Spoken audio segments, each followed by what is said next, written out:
Hello,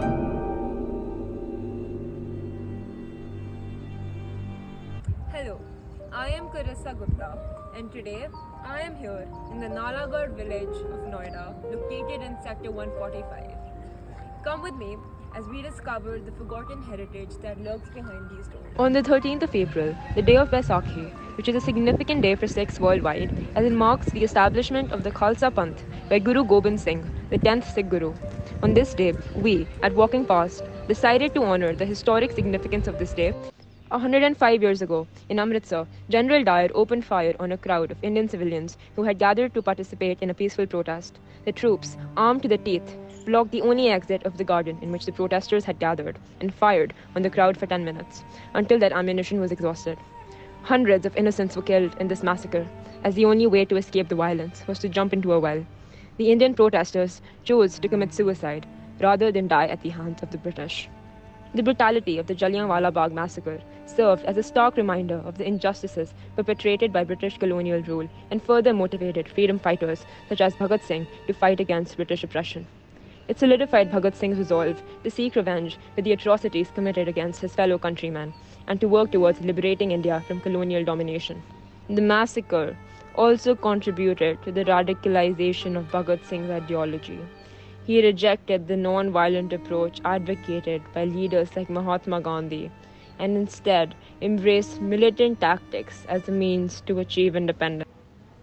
Thus, to commemorate the significance of this day, both in Sikh communities as well as the larger Indian community, we, at Walking Past, visited the village of Nalagarh, a hideout used by Bhagat Singh during the freedom struggle, as acts such as this massacre fed his rage towards the tyrannical rule of the British, making his dedication towards fighting for independence become rock solid.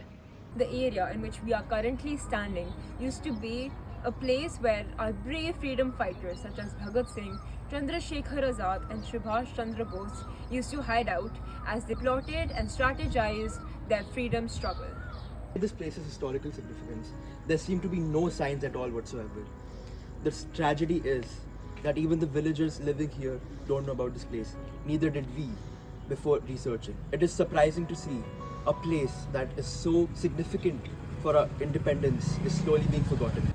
This rock over here was used by Bhagat Singh and other freedom fighters to test the bombs that they were making by themselves from scratch. We can see two holes in the rock over here indicating the bomb testing that occurred on this rock. This is extremely significant. After this, experts in geology came and did a survey about the rock, which then later confirmed that this rock was indeed the rock that was used by Bhagat Singh during the freedom struggle of India. Who would have thought that bustled within this village, which was once a forest, lied the foundation of India's modern day independence? आपको क्या लगता है कितने लोगों को इस जगह के बारे में पता है? बहुत कम, ज़्यादा नहीं है, बहुत कम है। और ये इस थोड़ी सी ट्रेजेडी है कि इसको पूरा दिखाया नहीं गया कभी, क्योंकि भगत सिंह को केवल एक तस्वीर के द्वारा ही दिखा दिया गया कि जो उनकी पूरी जो इतिहास था पीछे तक, वो कभी किसी ने, जैसे आज भी हम देखते हैं फौजी पत्रकार वो लोगों के घरों तक भी पहुंच जाते हैं, ये कहाँ से चीज़ चली, कहाँ से गई, ये नहीं हुआ। आपने कहा था कि अभी आपने बोला था कि बहुत बड़ी ट्रेजेडी है कि बहुत कम लोग जानते हैं इस पत्थर के बारे में, तो आपके अनुसार क्या कर सकते हैं कि हम इस पत्थर के महत्व के बारे में और जान सकें और लोग इसके हमारे पुराने इतिहास को ज़्यादा महत्व दें? मैं तो यही चाहता हूँ कि इसे ज़्यादा से ज़्यादा लोग, जैसे पहले तो एक आपको प्रिंट मीडिया, इलेक्ट्रॉनिक मीडिया, तो मैं समझता जो इलेक्ट्रॉनिक मीडिया है उसमें ये ज़्यादा से ज़्यादा अगर हाईलाइट हो तो ये इसकी ज़्यादा महत्ता हो। Places like these are not given as much attention, and it is indeed a tragedy. So come follow Walking Past and follow along in our journey as we unearth these hidden gems.